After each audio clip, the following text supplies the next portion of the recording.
Assalamualaikum warahmatullahi wabarakatuh. Halo semuanya, bagaimana kabar kalian? Semoga dalam keadaan sehat dan tetap semangat. Hari ini kita akan membahas materi tentang tumbuh dan berkembangnya semangat kebangsaan. Yang pertama yang akan kita bahas yaitu latar belakang munculnya nasionalisme Indonesia.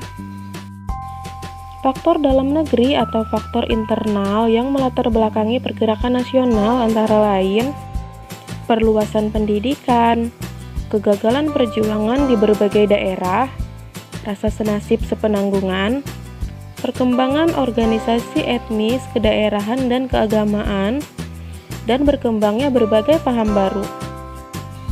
Sedangkan faktor luar atau faktor eksternal yang melatar belakangi pergerakan nasional antara lain kemenangan Jepang atas Rusia pada tahun 1905 dan berkembangnya nasionalisme di berbagai negara.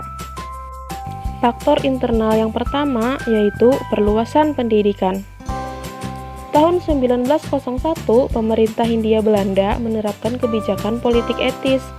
Politik etis atau politik balas budi dicetuskan Van Deventer yang disebut Trias Van Deventer, terdiri dari irigasi atau pengairan, emigrasi atau transmigrasi, dan edukasi atau pendidikan. Tujuan politik etis yaitu untuk memperbaiki kondisi masyarakat Indonesia. Namun dalam pelaksanaannya banyak penyelewengan seperti irigasi hanya untuk kepentingan perkebunan Belanda. Emigrasi transmigrasi hanya untuk mengirim orang-orang Jawa keluar Jawa guna dijadikan buruh perkebunan dengan upah murah. Pendidikan hanya sampai tingkat rendah yang bertujuan memenuhi pegawai rendahan. Tetapi segi positifnya, pendidikan melahirkan golongan terpelajar yang memiliki kesadaran nasionalisme bangsa Indonesia. Faktor internal yang kedua yaitu kegagalan perjuangan di berbagai daerah.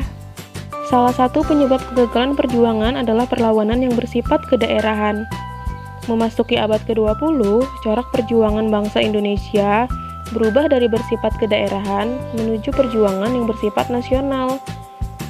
Corak perjuangan nasional bangsa Indonesia ditandai dengan diikrarkannya Sumpah Pemuda pada tanggal 28 Oktober 1928. Faktor internal selanjutnya yaitu rasa senasib sepenanggungan. Tekanan pemerintah Hindia Belanda pada bangsa Indonesia telah memunculkan perasaan kebersamaan rakyat Indonesia sebagai bangsa terjajah. Hal inilah yang mendorong tekad bersama untuk menghimpun kebersamaan dalam pergerakan kebangsaan Indonesia. Faktor internal yang keempat yaitu perkembangan organisasi etnis kedaerahan dan keagamaan. Awalnya, organisasi yang berdiri di Indonesia adalah organisasi etnis, kedaerahan, dan keagamaan. Organisasi dengan latar belakang etnis antara lain Serikat Pasundan serta perkumpulan kaum Betawi yang dipelopori M. Husni Tamrin. Berikut adalah organisasi kedaerahan dan organisasi keagamaan.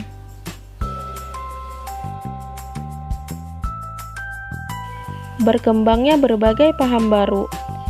Paham-paham baru seperti pan-islamisme, nasionalisme, liberalisme, sosialisme, dan demokrasi menjadi salah satu pendorong pergerakan nasional Indonesia. Berbagai paham tersebut mempengaruhi berbagai organisasi pergerakan nasional Indonesia.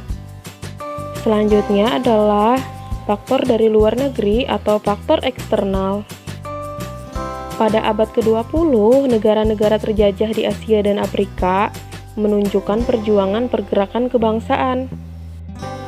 Di India, wilayah jajahan Inggris, muncul pergerakan dengan tokoh-tokohnya Mahatma Gandhi dan Muhammad Ali Jinnah. Di Filipina, Jose Rizal memimpin perlawanan terhadap penjajah Spanyol. Di Tiongkok, muncul Dr. Sun Yat-sen yang terkenal dengan gerakan pembaharuannya. Selanjutnya yang akan kita bahas yaitu Organisasi Pergerakan Nasional Indonesia. Budi Utomo. Pendiri Budi Utomo adalah mahasiswa sekolah kedokteran bernama Stopia. Ketua Budi Utomo adalah Dr. Sutomo. tanggal 20 Mei diperingati sebagai Hari Kebangkitan Nasional yang merupakan hari lahir Budi Utomo, organisasi modern pertama di Indonesia yang menjadi tonggak pergerakan nasional Indonesia. Tokoh pendiri Budi Utomo yaitu Dr. Sutomo, Gunawan, Cipto Mangunkusumo, dan RT Aryo Tirto Kusumo. Selanjutnya, Sarekat Islam. Tahun 1911 berdiri Serikat Dagang Islam atau SDI oleh Kiai Haji Samanhudi dan RM Tirto Adisuryo di Solo. Tanggal 30 September 1912, SDI berubah menjadi Sarekat Islam agar kegiatan organisasi lebih terbuka ke bidang-bidang lain, tidak hanya perdagangan. Pada tahun 1913, Sarekat Islam dipimpin oleh Haji Umar Said Cokroaminoto.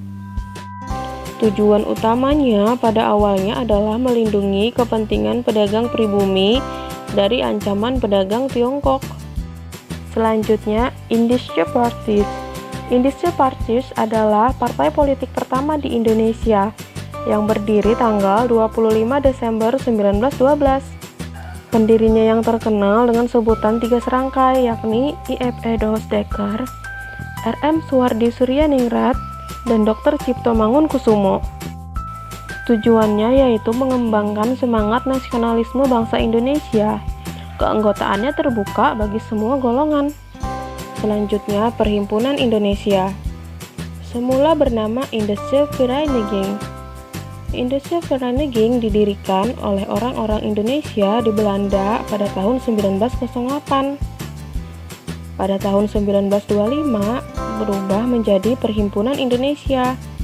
Tujuan utama Perhimpunan Indonesia adalah mencapai Indonesia merdeka, memperoleh suatu pemerintahan Indonesia yang bertanggung jawab kepada seluruh rakyat. Tokoh-tokoh Perhimpunan Indonesia adalah Muhammad Hatta, Ali Sastroamidjojo, Abdul Majid Joyodiningrat, Iwa Kusuma Sumantri, Sastro Mulyono, Sartono, Gunawan Mangunkusumo, dan Nazir Datu Pamunjak.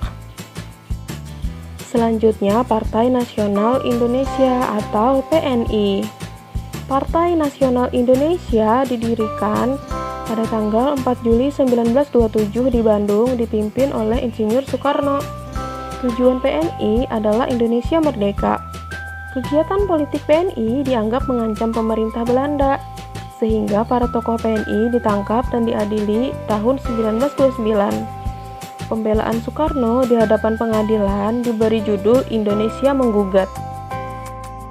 Organisasi lain adalah Parindra, yaitu Partai Indonesia Raya, dan Gerindo, Gerakan Indonesia. Pada tahun 1936, seorang anggota Volksraad, Sutarjo, mengajukan petisi menuntut kemerdekaan Indonesia dalam masa 10 tahun. Petisi tersebut ditolak Belanda dengan alasan bangsa Indonesia belum siap untuk merdeka. Lalu pada tahun 1939 dibentuk federasi gabungan dari berbagai organisasi politik yang disebut dengan Gabungan Politik Indonesia atau GAPI. Semboyan GAPI yang terkenal adalah Indonesia Berparlemen. Kongres Pemuda. Kongres Pemuda pertama diadakan tanggal 30 April sampai 2 Mei 1926 di Jakarta. Dihadiri oleh berbagai organisasi pemuda yang diketuai oleh Muhammad Tabrani. Kongres kedua diselenggarakan 27 sampai 28 Oktober tahun 1928. Dihadiri oleh perwakilan organisasi-organisasi pemuda dari seluruh Indonesia, diketuai oleh Sugondo Joyo Puspito. Tanggal 28 Oktober tahun 1928 dibacakanlah keputusan hasil Kongres Pemuda kedua yang berupa Ikrar Pemuda yang terkenal dengan Sumpah Pemuda. Beberapa keputusan penting Kongres kedua tanggal 27 dan 28 Oktober 1928 yaitu Ikrar Sumpah Pemuda tanggal 28 Oktober 1928, menetapkan lagu Indonesia Raya ciptaan W.R. Supratman sebagai lagu kebangsaan Indonesia, menetapkan bendera merah putih sebagai lambang negara Indonesia. Sumpah Pemuda, kami putra dan putri Indonesia mengaku bertumpah darah yang satu, tanah air Indonesia. Kami putra dan putri Indonesia, mengaku berbangsa yang satu, bangsa Indonesia. Kami putra dan putri Indonesia menjunjung bahasa persatuan, bahasa Indonesia. Nah, itulah tadi latar belakang munculnya nasionalisme Indonesia dan organisasi Pergerakan Nasional Indonesia. Semoga dapat kalian pahami ya. Sampai jumpa di pertemuan materi berikutnya. Wassalamualaikum warahmatullahi wabarakatuh.